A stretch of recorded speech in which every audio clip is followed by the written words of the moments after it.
बाहुबली देखेगा तमाशा। क्या देवसेना बचा पाएगी खुद को? क्या बदलेगी प्रजा की सोच?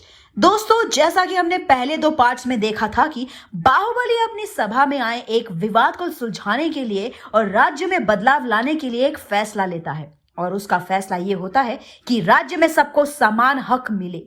इसलिए वो अपने सारे राज्य की जिम्मेदारी अपनी पत्नी और महिष्मती की रानी को सौंप देता है। बाहुबली के इस फैसले से नाखुश होकर मंत्री विश्वजीत एक साजिश रचता है और देवसेना को राज्य के एक ऐसे कोने में भेजता है जहां जंगली जानवर हमेशा हमला कर देते हैं। मंत्री चाहता था कि वो लोगों को ये दिखाए कि देवसेना जहां खुद की सुरक्षा नहीं कर पा रही है, वो राज्य की सुरक्षा कैसे करेगी।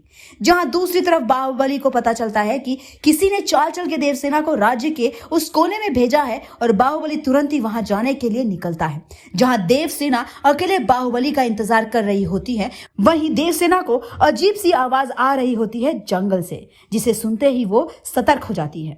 वहीं दूसरी तरफ मंत्री बाहुबली को आते देख वहां से भाग जाता है जहां बाहुबली बिल्कुल टाइम पे पहुंचता है, लेकिन देवसेना को बचाने के बजाय वो वहीं खड़े होकर तमाशा देखने लगता है। मंत्री जहां बाहुबली को देख के भाग जाता है, वहीं कटप्पा उसे पकड़ लेता है और वो उसे बाहुबली के पास ले जाता है। लेकिन अब वक्त खत्म हो गया था कि कोई देवसेना को बचाता, क्योंकि पेड़ों के पीछे की आवाज का कारण अब सामने आने वाला था जहां देवसेना उन आवाजों से सतर्क हो गई। और अगर बात करें जंगल के जानवरों की, तो वो पहले से ही बहुत ज्यादा आक्रामक थे, तो वो बिना कोई वक्त गवाए देवसेना पे हमला करने लगे। जहां देवसेना ने अपनी कमर से खंजर निकाला और बड़ी बहादुरी से जानवरों का सामना किया।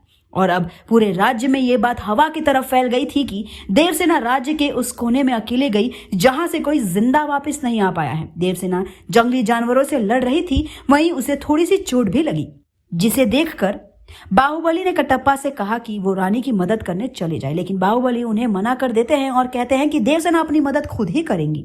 अब पूरा राज्य जमा हो गया था देवसेना की लड़ाई जंगली जानवरों के साथ देखने के लिए। और अब देवसेना जंगली जानवरों को मारकर जीत चुकी है। वहीं उसे जीतते देख बाहुबली और राज्य के सभी लोग बहुत खुश होते हैं। वहीं राज्य में अब ये बात फैल जाती है कि रानी बहुत बहादुर है। और कुछ दिन अब बीत जाते हैं और अब काफी वक्त हो चुका है जब से देवसेना राज्य को संभाल रही है और वक्त के साथ लोगों की सोच भी बदल रही थी। जहां बाहुबली राज्य को संभालता था, ठीक वैसे ही देवसेना भी राज्य को संभाल रही थी। और राज्य में भी अब महिला और पुरुष दोनों इक्वली काम करने लगे हैं। जहां मंत्री को भी अपनी गलती का एहसास हो गया था और उसने अपनी भूल की माफी मांग ली थी और फिर एक बार महिष्मती राज्य खुशी से अपना जीवन जीने लगा था। आप बताइए कि कैसा लगा आपको ये वीडियो। आप अपने थॉट्स हमें कमेंट सेक्शन में जरूर बताएं।